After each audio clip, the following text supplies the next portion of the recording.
پھر آپ نے اسی موقع کے تحت فرمایا کہ ایک مرتبہ خواجہ معین الدین چشتی قصہ صحرا العزیز اپنے صحابیوں کے ساتھ بیٹھے ہوئے تھے، کہ اپنے مریدوں کے ساتھ بیٹھے ہوئے تھے کہ اس راہ سلوک میں کی باتیں ہو رہی تھی، راہ سلوک کی باتیں ہو رہی تھی۔ جب آپ دائیں طرف دیکھتے تو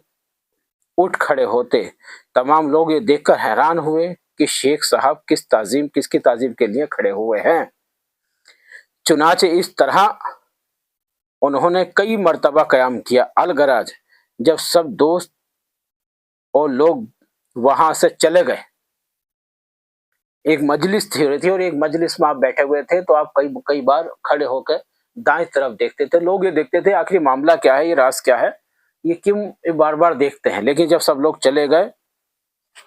تو ایک دوست جو شیخ کا منظور نظر تھا، اس لیے موقع پا کر عرض کی کہ آپ جس وقت ترغیب دیتے تو ہر مرتبہ آپ قیام کیوں کر رہے تھے اور کس کی تعظیم کر رہے تھے، کرنے کے لیے قیام کیا تھا؟ تو شیخ معین الدین چشتی رحمۃ اللہ علیہ نے فرمایا کہ اس طرف میرے پیر یعنی عثمان حنوری رحمۃ اللہ کی قبر ہے، پس جب اپنے پیر کی قبر کی طرف دیکھتا تھا تو تعظیم کے لیے اٹھتا تھا اور ان کی تعظیم کرتا تھا، پس میں اپنے پیر کے روزے کے لیے قیام کرتا تھا۔ پھر فرمایا کہ مرید کو اپنے پیر کی موجودگی اور غیر موجودگی میں یکساں خدمت کرنی چاہیے، چاہے پیر ہو یا نہ ہو، موجود ہو یا نہ ہو، زندہ ہو یا مر گیا ہو، یا سامنے ہو یا پیچھے ہو،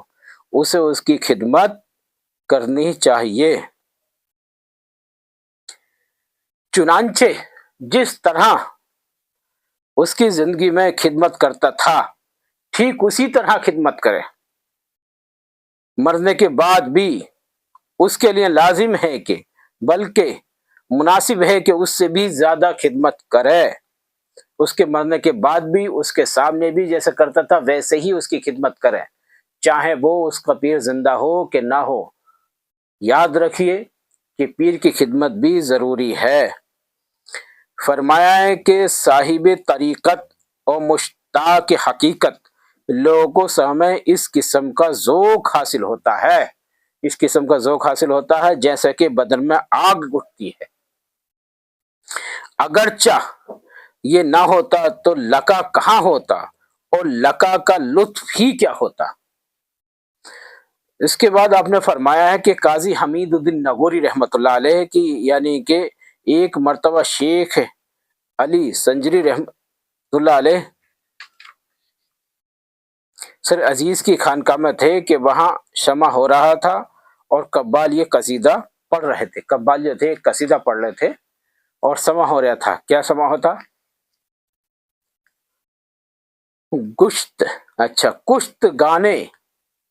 گشت گانے سنجر تسلیم را ہر زبان از غیب جانے دیگر است۔ آپ فرماتے تھے جو خنجر تسلیم کے متقیوں کا ہر وقت غیب سے ایک ہی بات ملتی ہے، اور وہ ہے ہم دونوں میں اس سمیت کچھ ایسا اثر کیا کہ ہم 3 دن رات اسی بیت میں مدہوش رہے۔ پھر جب ہم گھر آئے تو پھر بھی قوالوں سے یہی سنتے تھے۔ ایک ہی شعر کے لیے اتنے مدہوش ہو گئے کہ جب گھر آئے تو یہی شعر سنتے تھے۔ چنانچہ 3 دن اور 3 رات بھی ہم اس بیت کی حالت میں رہے کہ ہم اپنے آپ کچھ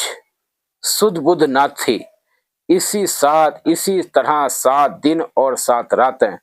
ہم نے اسی بیت میں گزار دی، اور ہر مرتبہ جب گانے والے یہ گاتے تو ہم ایک خاص قسم کی حالت پر طاری ہوتی جس کا بیان نہیں کر سکتے تھے۔ ہم پہ ایک کیفیت طاری ہو جاتی تھی۔ 7 دن اور 7 راتیں، 3 دن اور 3 راتیں جب اسے گاتے تو اپنی کیفیت الگ بدل جاتی تھی، جس کا ہم بیان بھی نہیں کر سکتے، جس کا اندازہ بھی نہیں لگا سکتے۔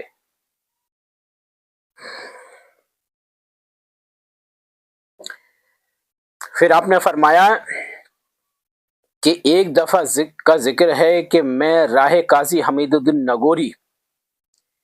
ایک شہر میں گئے، میں اور قاضی حمید الدین نگوری ایک شہر میں گئے، وہاں کیا دیکھتے ہیں کہ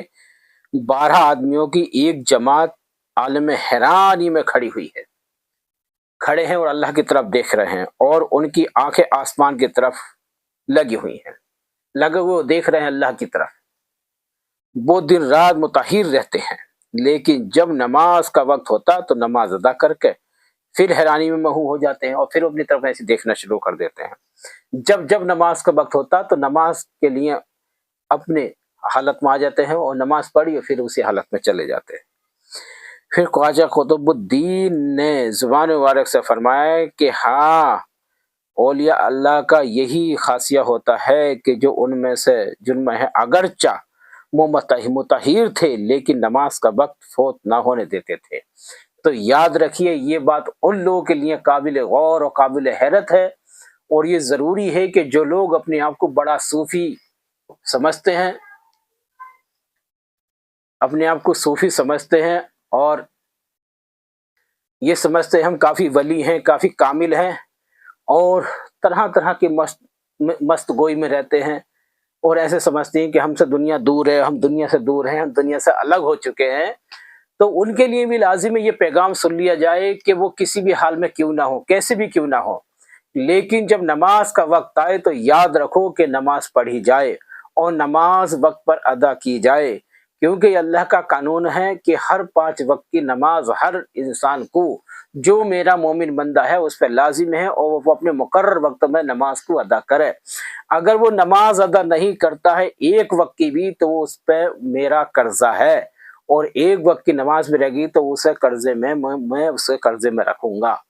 تو کہنے کا مطلب ہے 2,88,00,000 کچھ 88,00,000 سال، 2,88,00,000 کچھ سال اسے دوزخ میں ایک نماز کے بدلے چلنا پڑے گا۔ تو یاد رکھی جائے کہ جو لوگ اپنے آپ کو بڑے بڑے کامل اور شیخ کہلاتے ہیں، نماز ایک وقت نہ پڑھتے ہیں، اور تسبیح گلے میں اتنی ڈالے رہتی ہیں کہ تسبیح سے گلا بھرا رہتا، انگوٹھی پورے ہاتھ میں پر ہوتی ہیں، بال بڑے بڑے کھلے ہوئے ہوتے ہیں، اور نماز کا انہیں بالکل بھی احساس نہیں ہے کہ نماز کا وقت ہو گیا اور ہم نماز نہیں پڑھ رہے، نماز ہم نے فوت کر دی، نماز چھوڑ دی، تو یہ اللہ کا غضب ہے ان کے اوپر، اور بلکہ وہ اللہ والے یا حقیقت والے معرفت والے ہو ہی نہیں سکتے۔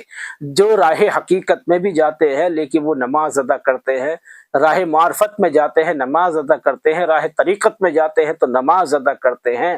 لیکن وہ جو دکھاوٹ ایسی کرتے ہیں کہ بڑے بڑے بال، کھلے ہوئے بال، اور اس طرح مست زنی کرتے ہیں، لیکن ایسے مست جو لیکن کچھ بھی ان سے تعلق اس چیز کا حقیقت سے یا معرفت سے ان کا یا طریقت سے کوئی تعلق نہ ہے، لیکن اپنے آپ کو بڑا بڑا کامل بندہ دکھاتے ہیں، اپنے آپ کو بڑا کامل روشن ضمیر بندہ دکھاتے ہیں، تو وہ لوگ غافل ہیں، اور ان کی باتوں میں آنے والے لوگ بھی غافل ہیں کہ ہمیشہ ان لوگوں سے بچا رہنا چاہیے، کیونکہ خواجہ قطب الدین بختیار کاکی رحمۃ اللہ علیہ فرماتے ہیں وہ لوگوں کے ساتھ دھوکہ اور اپنے ساتھ دھوکہ کرتے ہیں، ان لوگوں سے بچو اور دور رہو، یہ لوگ جو ہے دنیا کو نقصان پہنچانے والے اور اپنے آپ کو بھی نقصان پہنچانے والے ہیں، کسی بھی حال میں کیوں نہ ہو، بلکہ نماز ادا اپنے مقرر وقتوں پر کی جائے، یہی بہتر اور یہی اصل، یہی حقیقت ہے۔ پھر آپ نے فرمایا کہ ایک مرتبہ شیخ معین الدین چشتی سنجری کے ہمراہ خانہ کعبہ کی زیارت کے لیے میں سفر میں جا رہا تھا۔ کون فرماتی؟ حضرت قطب الدین بختیار کاکی رحمۃ اللہ علیہ کا فرمان ہے۔ خواجہ معین الدین چشتی رحمۃ اللہ کی خدمت میں کے سفر کر رہے تھے، تو خانہ کعبہ کے لیے سفر گزار رہے تھے، راستے میں چلتے چلتے ایک شہر میں پہنچے، وہاں ایک بزرگ کو دیکھا، پیدل جا رہے تھے، پیدل چلتے چلتے ایک بزرگ کو دیکھا تو کٹیا منکشف ہے اور اور غار کے اندر کھڑا ہوا، دونوں آنکھوں سے آسمان کی طرف لگائے ہوئے ہیں، جیسا کوئی سو رہا ہو۔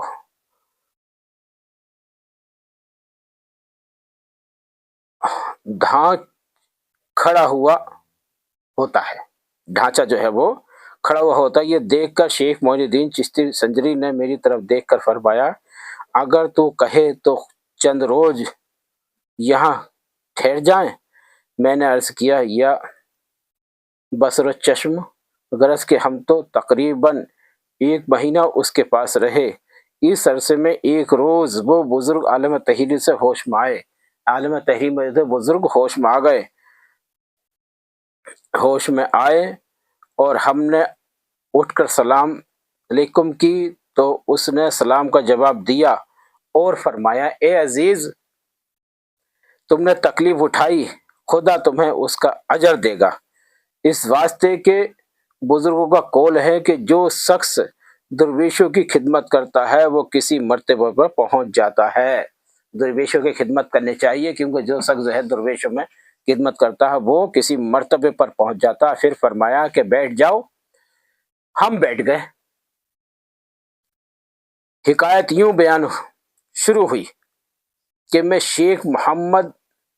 سلم طبع کے فرزند میں سے ہوں۔ تو بزرگ نے فرمایا کہ میں جو ہوں شیخ محمد اسلم طبع کے فرزندوں میں سے ہوں اور تقریباً 30 سال سے عالم تحریر میں مستغرق ہوں، صرف اللہ کو ہی دیکھ رہا ہوں، میں کچھ نہیں کرتا ہوں، مجھے رات اور دن کوئی تمیز نہیں۔ آج اللہ تعالی تمہاری وجہ سے مجھے صحیح یعنی ہوش میں لایا ہے، میں ہوش میں آیا ہوں، اللہ تعالیٰ نے ہو سکتا ہے تمہاری وجہ سے ہی مجھے ہوش میں لیا، میں نہیں تو ہوش میں نہیں ہوں۔ اے عزیز، تم واپس چلے جاؤ، خدا تمہیں اس تکلیف کا اجر دے گا، جو تم نے اتنی تکلیف میرے پاس میں رہ کے کی ہے، اتنے مہینے رکے ہو، اللہ تعالیٰ اس کا تمہیں اجر دے گا۔ لیکن بعض فقیروں کی یاد رکھنا کہ جب تم نے راہ طریقت میں قدم رکھا ہے تو دنیا اور نفسیانی خواہش کی طرف مائل نہ ہونا، دنیا کی طرف مائل مت ہونا اور اپنے نفس کی طرف بھی مائل مت ہونا، اور خلقت سے کنارہ کش کرنا، جو دنیا والے ہیں ان سے کنارہ کش ہو جانا، ان سے دور ہو جانا، جو تمہیں نظر نیاز ملے اسے اپنے پاس جمع مت کرنا، جو لوگ تمہیں نذرانہ کر دیں انہیں اپنے پاس میں جمع مت کرنا، اگر ایسا کرو گے تو خطا وار کہو گے، یعنی خطا کھاؤ گے۔ جب اس بزرگ نے نصیحت ختم کی تو پھر عالم تحریر میں محو ہو گئے۔ کسے نصیحت کی؟ حضرت خواجہ معین الدین چشتی رحمۃ اللہ علیہ کو، حضرت قطب الدین بختیار کاکی رحمۃ اللہ علیہ کو، ان دونوں بزرگوں کو نصیحت کی۔ اور آپ یہ اندازہ لگائیے کہ دونوں کتنے بڑے بزرگ، کتنے معرفت والے بزرگ، کتنے کامل بزرگ ہیں۔